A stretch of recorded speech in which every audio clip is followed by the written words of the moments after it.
great to be back in the office. And for those of you who don't know, I worked from home yesterday. And back in the office, excited. And it's great to see these smiling faces in the room. Hi, Karen. And I'm on page 72 of Shift. Now, at the bottom of page 72 on step 3, by the way, we're still on chapter 4 or tactic number 4, which starts on page 49, by the way, which is find the motivated lead generation. And in the first part of tactic number 4, Gary says, you must be more rigorous and resolute in your lead generation than ever before, and more so than anyone else. In fact, now is the time to shift your lead generation activities into the highest gear possible. So a question I'm asking myself, and this is what Yagana was just talking on, that the question that I'm asking myself is, what's the highest gear possible?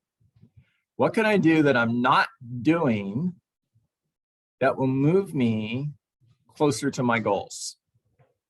So yesterday, for example, I had a day where I was not planning on working from home, but I did. And just quickly, my wife had cold symptoms that started on Friday.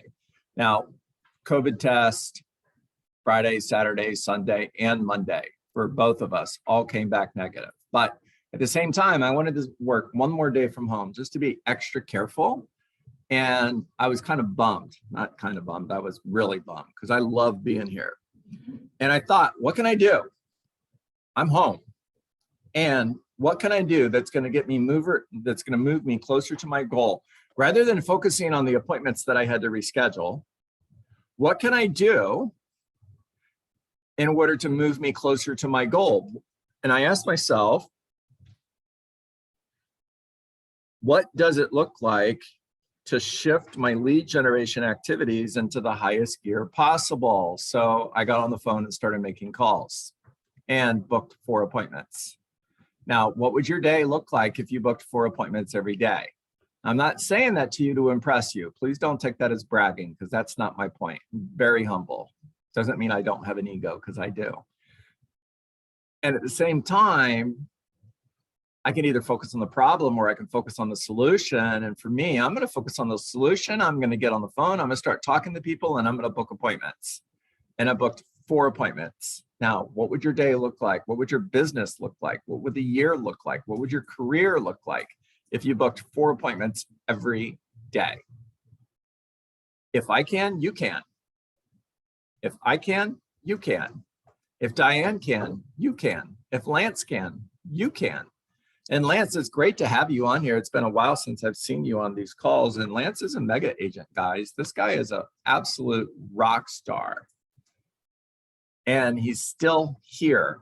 That means he sees the value in training and coaching, because I'm sure he has a lot of other things that he could be doing with his time other than being on this call. I mean, the sound of my voice is not that entertaining. And in addition to running a mega real estate business, he's got like 20 kids.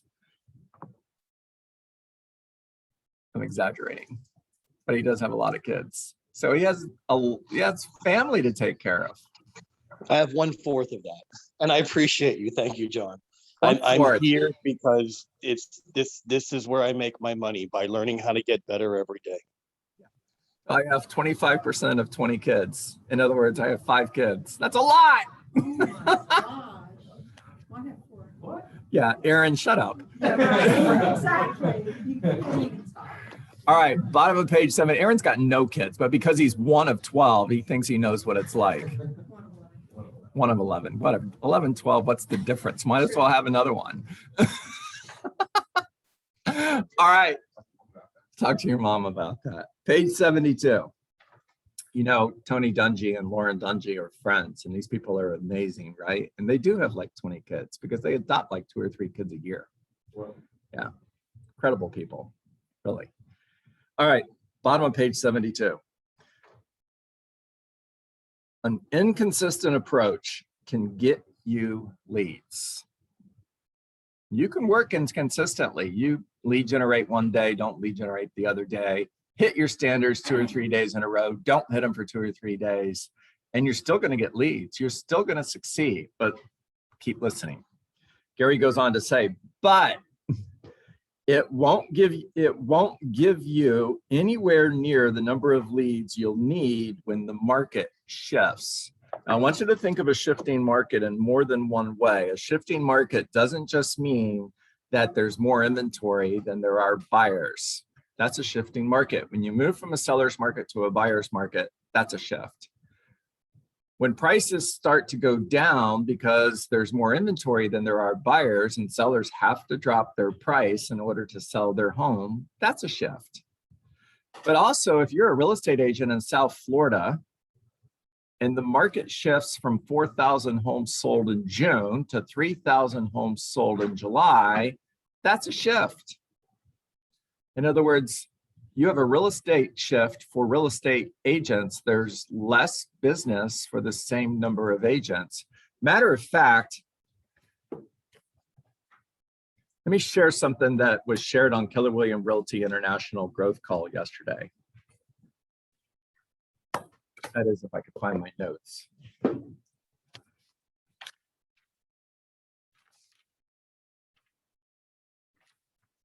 There are 171,899 associates with Keller Williams, the largest we've ever been. And that's just in the United States, by the way.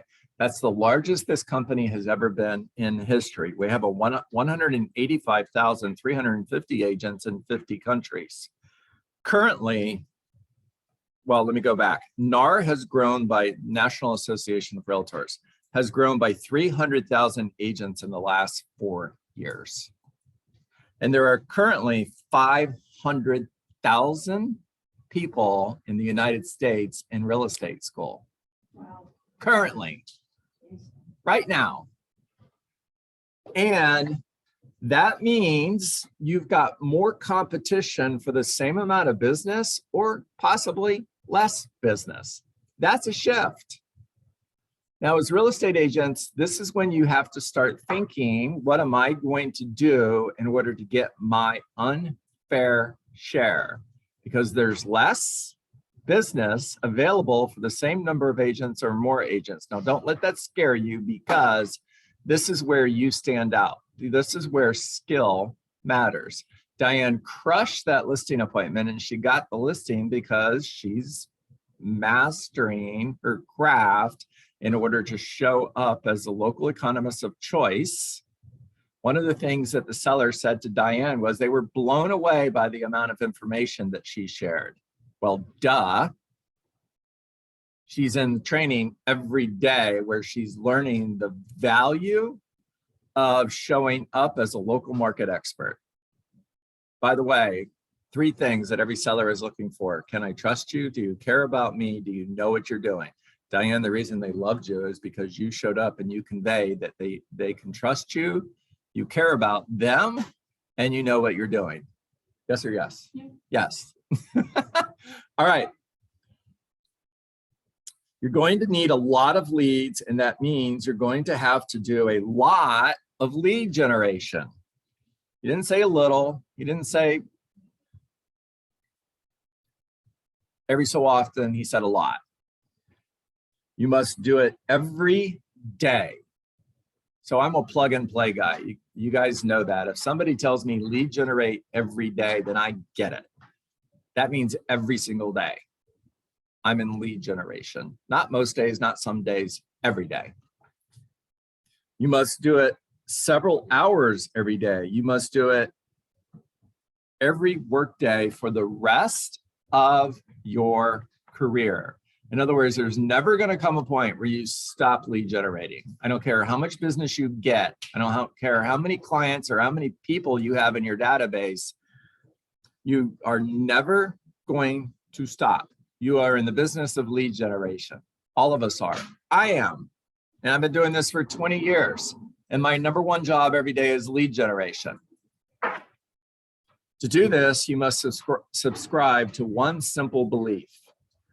Dealing with business never takes precedence over finding business.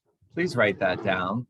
dealing with business never takes precedence over finding business. So when you get to a point where you've got 10, 15 listings, you've got 4, 5, 6 buyers that you're working with, you're showing properties, you're writing offers, you're negotiating contracts. You actually have 4 files sitting on your desk that are in negotiation right now. You've got 3 new listings that need to be loaded into the MLS right now. And you just got a to-do list that is a mile long, and you show up to work. And what is work? It's 20 conversations, not 19, not 18, not 17. Notice I didn't say it's negotiate contracts and get those listings in the MLS, because that's not work. It's the byproduct of work. You get to do that because you worked. It's not work. Work is 20 conversations. It's building relationships. It's finding the next person who wants to buy a home or sell their home. That contract on your desk, they already hired you. Right. You must adopt the position that until your lead generation is done, every day, nothing else should get done. Until your number one priority is done, everything else is a distraction. Until your number one priority is done, everything else is a distraction.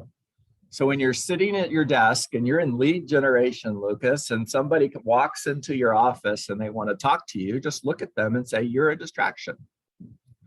Go away. You know, Gary would say, he's walking the halls of Keller Williams Realty International, which if you've ever been to the office in Austin, Texas, and you see Gary walking the halls, there's always 2 or 3 people walking with him.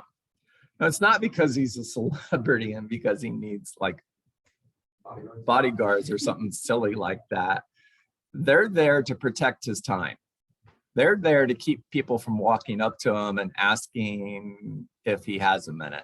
You know, as a leader, we've got this joke that we share, and it's called Got a Minute. How many got a minutes did you get today? And I can tell you that I don't count. Let's just say it's a lot. Now, if you walked up to Gary Keller in the hallway at Keller Williams Realty International and you said, Gary, got a minute, what do you think his response would be? Anybody want to take a shot at that? Nope, nope. I've heard 2 nope, nopes. Anybody else? Okay, or no response. Anybody else? Not right now. Not right now, Vivian. That's getting closer to the right answer. By the way, I know the answer because we've had the conversation and he told me. I'll get back to you after I lead generate. Oh, that's so close. I'm going to go with that. So Is it really going to be a minute? No, that's not what he said. that's Alan Waxman response, Lance, and you're good. Because Alan taught me that one. If it's really going to be 60 seconds, then yes, I do. And if it's more than 60 seconds, can we schedule time to chat later today? Script. I knew I heard it somewhere. Yep, script. And it's not Gary's response. Gary's a high D, high C. He's not going to sugarcoat anything. He's not trying to make you happy. He's not trying to be your friend. He's not trying to be a jerk, but he's very direct and very analytical. Lucas, what do you think? I believe I read it in one thing, and it was if it's something that can be dealt by certain, like 5 o'clock, like if it's not so pressing, like if it could be done later, would that be okay? Okay, so if it's during lead generation, you're close, and all these answers are good. Oh, we're lead generation? If it's during lead generation time, first of all, the only reason you're going to see Gary walking around the office during lead generation time is if he has to run to the restroom. Fact. Because he's in lead generation every day. Matter of fact, Gary lead generates for real estate agents, just like I do. He's on the phone calling top realtors in the country about Keller Williams Realty. Never going to stop. That's his number one job. Now, Gary's response, if you walked up to him during lead generation and said, got a minute, his response would be, no, I don't. And why do you? Ooh, good one. Right? That's a good one. That's great. No, I don't. And why do you? Right to the soul. Remember, I told you high D, high C. Now, just remember that if you're in Austin and you see Gary walking around the office between 8 in the morning and 11, don't ask him if he's got a minute. Because you're not going to like the answer. All right. The number one challenge you face won't be either of the first two. Never mind. Your number one challenge you face will be consistently doing lead generation activities over time. You're going to be tempted to get out of those activities. It's going to be a big challenge. It is the one true challenge all real estate agents face, and the number one stumbling block that knocks most out of the game. In other words, if you don't master this, you may not be in this business a year from now. Now, don't worry about it because you're going to master it. Everybody in this room, everybody on Zoom, you guys are all on a path to earn $1 million in real estate commissions, because you are building a millionaire real estate business where you are first going to gross $1 million, then net $1 million, then receive $1 million, and then give away $1 million. So since you're on the path to become a millionaire real estate agent, you don't have to worry about not being in the business. But don't forget, your number one job always, forever, is lead generation. That'll never change. To ensure your lead generation is always your number one priority and that it gets done daily, you must acquire the discipline, underline that word, of time blocking. Once done, you must protect that time against all distractions. So once you've blocked that time, you've got to protect that time against all distractions. Before I explain how to time block, I want to confront one of the most disabling myths you can hold, the myth of being self-disciplined. One of the great dysfunctional goals, top of page 74, people set for their lives is to become a disciplined person. There is no such thing as a disciplined person. And even if there were, they would never want to be one. Discipline is a myth. Now, what you can do is you can create a habit that makes you appear disciplined. All professional athletes, all athletes have one discipline in common. All real estate agents have one discipline in common. It's lead generation. All athletes have one discipline in common. They all exercise. They spend time in the gym. They spend time working out. They all have that in common. All musicians do. All artists do. Anybody who has achieved mastery at anything has achieved discipline in one key area of their life.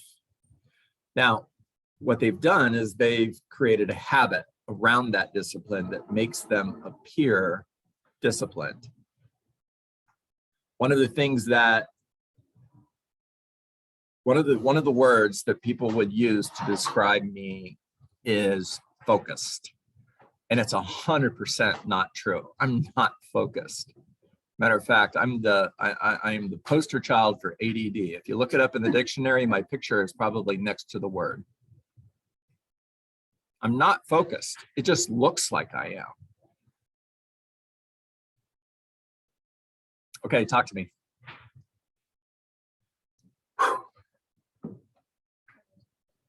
I like that you said discipline is a habit. I had never heard that. Yeah, it is. Yeah. It's true with everybody, Vivian. I don't think there's anybody that's truly disciplined. And like Gary said, why would you want to be that person?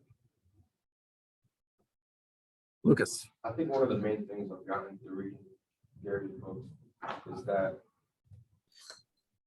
time blocking.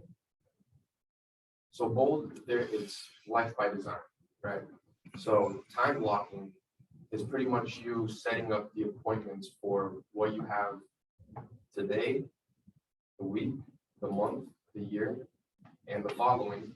So you get to what your goal in life ultimately is, right? And then he says that show up to whatever your calendar is, because you're showing up to the appointment with yourself. And every time that you show up to meet with yourself, you will inevitably become the person that you choose, because that's your life by design.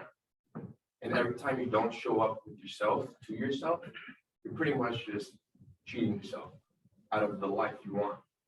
You know, so the more you show up and stay committed to whatever it may be, time blocking, lead generating, do it, show up for that time that you set out beforehand, and life will slowly start falling together like a puzzle. Yeah, Lucas, time block your big rocks. And bold law, if it's not in your calendar, it doesn't exist. In other words, if you haven't written in your calendar to lead generate every day from what time to whatever the time period is, let's just say, because we're on these calls until 10, let's just say your time block for lead generation is 10 to 1, because I want you doing this 3 hours a day, right? If it's not in your calendar, it doesn't exist. Time block your big rocks. If you look at my calendar, I don't know if you can see that on Zoom or not, but if you look at my calendar, the only time I time block is from 5:30 in the morning until noon every day. And it's been the same time block for 20 years. And it's the same things every day from 5:30 in the morning until noon. It's time blocked. Nothing's going to get in the way. Now, if it does, another bold law, if you erase, you must replace, which means life happens and there might be a time where you have to get outside that time block and you have to erase an activity, and being accountable to those standards means you're going to make it up somewhere else. If I have to take away an hour of lead generation, I'm making it up somewhere else. If you erase, you must replace. By the way, that goes for your family as well. So if you've time blocked Sundays to spend with family, that's a family day, highlighted in pink. Pink is personal. Green is money. So if you look at my calendar and you see green, those are appointments that turn into money. For when I was in production, those were listing appointments. If I have to erase time with my family because somebody needs to meet with me and the only time they can meet with me is Sunday, for example, then I have a deal with my family that I'm going to make that up somewhere else.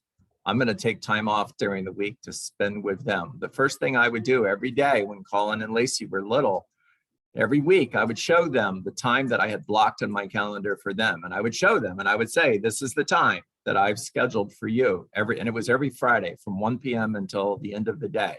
That was our time. And I would pick them up from school. We would go play. And they would see they were in my calendar. Matter of fact, they were the first thing that went in my calendar every week. John, if you don't mind me asking, when did you start lead generating? If you wake up at 5:30, what does your day look like? So I'm going to focus on creating energy, spiritual energy, emotional energy, mental energy, physical energy. So I'm time blocking for me, and it's different for everybody. I'm time blocking, read the Bible, pray and meditate. I am time blocking, read. I am reading 2 or 3 books all the time, and I'm going to read 2 or 3 books every single month. So I'm reading every day. I am going to time block exercise every day. Now, that used to look a lot different than it does today. and exercise for me today is walking, right? So I walk anywhere from 4 to 5 miles Monday through Friday, and then Saturday and Sunday, usually between 8 and 10 miles. And then I'm going to get into the office, Vivian, and I'm going to practice and role play my scripts. And I'm going to answer this question as if I were in production when I was a realtor like you. I was on the phone making calls as early as 7:30 in the morning. However, the time that I had time blocked for lead generation every day for me was 8:30 to 11:30. And everything happened from 5 in the morning when I woke up to 11:30. Everything that I just shared with you happened between 5:30 in the morning and 11:30. And then after 11:30, just depending on what was in my calendar. By the way, when I do my job in lead generation, the rest of the day takes care of itself because that gets filled up with appointments. Okay, thank you. My pleasure. John, Yes. I was gonna wait for this. Yesterday I had an extremely frustrating day because I think my system, my follow-up system is broken, okay? And as we were speaking with this, I asked in the morning group the same question and no one really had a clear answer of what they are doing. So I'm confident that this question and possibly the answer will resolve a lot of issues for a lot of people. I am currently getting my leads from Arch Agent, okay? And then I subscribe to the free trial of Follow Up Boss, and I also have Command, okay? Now I realized that Arch Agent, I write the notes and then for some reason they're not exporting to an Excel correctly, and it takes a lot of time to then figure out who you have to call and what did they say over the phone. So my entire follow-up after I've spoken with them is not efficient. What are the tools and systems that you use to follow up with people? I heard of the RedX to get expired leads. I heard the Mojo Dialer, and I heard about the follow-up CRM. Any that you recommend? So first of all, I'd recommend finding a system that works for you and using that system rather than having 3 or 4 different systems that you're using. As far as tools to find expired listings and for sell by owners and tools that you can use to pull neighborhood data for circle prospecting, RedX works. I've heard better reports from the agents that I'm coaching with Vulcan 7. And then again, Vulcan 7 is more expensive, but I guess, you know, that you get what you pay for. I'm going to use Command as my one system to enter all of those leads and to stay in touch with them through a 36 touch smart plan. It's a drip campaign, and it's also scheduling all of my follow-up calls for me as well, Brian. And when you're talking with someone on the phone, you have your database open so that you're able to enter notes as you're speaking. That's what worked for me. And before I move on to the next call, I'm scheduling the follow-up call. So for example, Brian, and if I'm talking to you, you're a for sale by owner or an expired listing that's in follow-up and you're not quite ready to put your home on the market yet. In other words, you're in that giant area in the middle called follow-up. And until you get to that point where you get serious, I'm creating emotional proximity. And in closing, I'm simply in closing the follow-up conversation, I'm simply going to say, Brian, I'll call you back in a couple of weeks, right? And I'm going to just schedule right there at that time a follow-up call in 2 weeks in my database, in my CRM. And then when I come into the office in the morning, I'm turning on that system, I'm turning on that tool, and it's giving me a list of all of the follow-up calls that are scheduled for today. And those calls came from conversations that I had a couple of weeks ago or a month ago. And I used to tell people all the time, I work for my database. I just show up every day and do what the database tells me to do. And all I'm doing is I'm going down that list and making the next call and then the next call and the next call. And don't overthink this. If you miss someone, that's not the point. If you had 100 follow-up calls to make and you didn't make all the calls, that's not the point. The point is 20 conversations a day. Hit those standards. Focus on the standards. Don't get too caught up in the calls that you're not making. Right.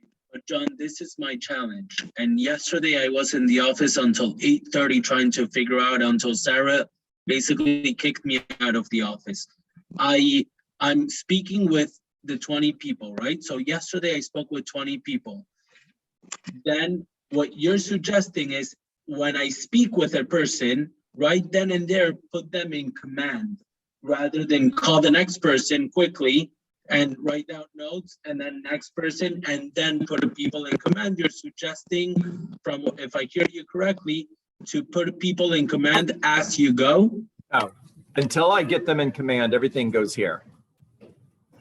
Until they go into command, I'm just writing notes in my spiral notebook as I'm making calls. And then later I'm going to database management. I'm going to enter all of my new contacts and the notes. I'm going to launch a smart plan and I'm going to schedule the next call. Now, once they're in my database, these are follow-up calls. Now they're in the database. So I'm looking at their information as I'm speaking to them. That's easy then. Okay. Right. But until they're in your database, just write in a spiral notebook and then put the notes in later. Listen, you can update your database between 4 and 6 o'clock in the morning when you're not making calls. You could do it at night when you're not making calls. That way you're not taking away lead generation time to update your database. I was just hoping that there's a system that integrates with command so that you can type the notes as you go and then they appear in command. Talk to tech support. Gonzalo's in the room and he's tech support. So he's got his hand raised. Let's see what he has to say. Come up here because the microphone won't pick you up. Matter of fact, I'm going to get out of the way and let Gonzalo take over. Hello, everyone. So I was having the same issue as Brian, and it took too much time to make a phone call, put it in command. So now I have a Word document open as I'm doing my calls. So instead of putting it on the paper, I just copy and paste their name, copy and paste their phone. So I do name, phone number, MLS number, and then under it, I write the notes, what we talked about, and then I put what do I want to do after lead gen. So I want to send them a thank you note, I want to put it in command, and I want to send them a text. So after I'm doing my lead gen, I have an hour to 2 hours where everybody that I spoke to goes into command and they get a text from command. Brian, what do you have to say to that?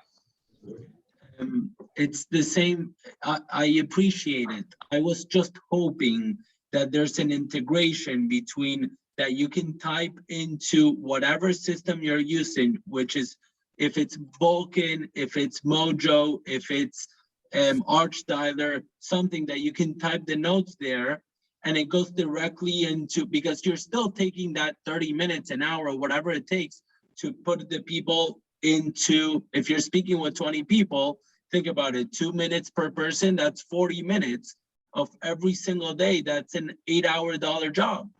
Well, not all 20 people I speak to are going into command because not all of them are hot leads. Some of them are not worth going ahead and following up. There's people that I talked to and I said, I'm never going to talk to the person again next. So not all 20 go into command, only probably the hot 10. So let me jump in here. Gonzalo, thank you. That was priceless. I really appreciate that. I tell you, man, it is priceless to have somebody like Gonzalo in your market center. And if you've never been to a team meeting in Coral Springs, it's worth coming just to hear Gonzalo's Tech Minute. It is. I used to think I was the highlight of the meeting. No longer. Gonzalo took that away from me. So, he is amazing. Well, there you go. He's priceless. I love him. He is so inspiring. We love him. I agree. Yeah, I do. Brian, my best advice to you is, I hear what you're saying. Send that to Keller Williams Realty International. There is a tech email that you can send suggestions to. I hear what you're asking for. It doesn't exist today, but that doesn't mean it won't exist in the future. And in the meantime, don't overthink this. Matter of fact, I'm going to be a little bit more direct. Stop thinking. And just focus on the activities, stay in the activities. Look, Bill Porter, you can Google that name, you can YouTube that name. He spent 8 hours a day, 8 hours a day, typing the orders that he got that day from walking 8 miles a day, knocking on doors, selling household goods. And he spent 8 hours a day typing one finger these orders for the products that he sold that day. So if it takes you 40 minutes to update your database, cool, do it. You're not smiling. You mad at me? Don't be mad at me. I love you, John. Thank you. All right, guys, I've got 9:40, which means it's past time to get to work. So what is work? Work is 20 conversations, not 19, not 18, not 17. It's not negotiating contracts. It's not putting listings in the MLS. All those things matter, but they don't matter until you've talked to 20 people, because that's lead generation. And when you settle for 17 conversations because it's close enough, or because you're going to make it up tomorrow, and you won't. You didn't have the 18th conversation, which could have been $1 million listing that you didn't get because you didn't have the conversation. Gonzalo shared a story with me that he was door knocking and he's hanging flyers on doors and he's walking a neighborhood. And I think he's walking with a partner, and the person he's walking with that day suggested that they stop. Matter of fact, they suggested that they stop a couple times. I mean, it's hot. It's South Florida. It's always hot. And Gonzalo kept going. One more door, one more door, one more door, one more door. He got a call from somebody who wanted to list their home that had received the flyer that he hung on the door. And he was able to pull the information on the properties he went to that day. And it was the very last house that he visited. True story? True story. Now, if he would have stopped because he was close enough, he wouldn't have got that listing. Guys, I want you to be so committed to this that you're afraid to stop making calls. And I don't like using the word afraid because I don't like the word fear, but I want you to be thinking the next call is a listing. The next call, they're going to hire me. The next call, they're going to hire me. So when you're stopping lead generation that day, I want it to be painful. I really do. I want you to be thinking, oh my gosh, I have to stop making calls because I've got to go on this listing appointment, but I want to make one more call because I know it's the one. That's powerful. All right, make care calls, not sale calls. Always lead with gratitude. Thank you for taking my call. I appreciate you. Bring value to every single conversation. Focus on getting an appointment, getting a referral, adding somebody to your database, and building a relationship. Find somebody today that's thinking of selling their home, whether it's 30 days from now, 6 months from now, or a year from now, doesn't matter. I'm looking for opportunity, not opportunity right now. And once you've met with them, you're going to follow up forever, right, Aaron? Because you reject rejection, because no is not a word that lives in your vocabulary. No simply means not yet. Remember that people will never change their mind, but what they will do is make a new decision based on new information. And when you follow up forever, you're creating emotional proximity. And Vivian, emotional proximity simply means that when I get serious about selling my home, I'm going to hire the person who's closest to me. Now, when I hit that point where I get serious about selling my home, every time that you speak to me prior to that point, it's no, no, no, no, no, no, no, until you call and you're like, and my answer is, yeah. I was actually just thinking I need to find an agent because I'm ready to sell my home. I'm so glad that you called. Come over tomorrow. You got the opportunity because you kept calling. Even if it was, no, I'm never going to hire you. No, I'm never going to hire you. No, I'm never going to hire you. Until I get serious about selling my home and it's cool. Come on over tomorrow and tell me what you would do to sell my house. People will never change their mind, but what they will do is make a new decision based on new information. And when you follow it forever, you're creating emotional proximity. So Lucas, Karen, no, not you, Karen. So Karen, when they make that new decision will be to hire me. All right, make it a great day, everybody. Thank you. Thank you.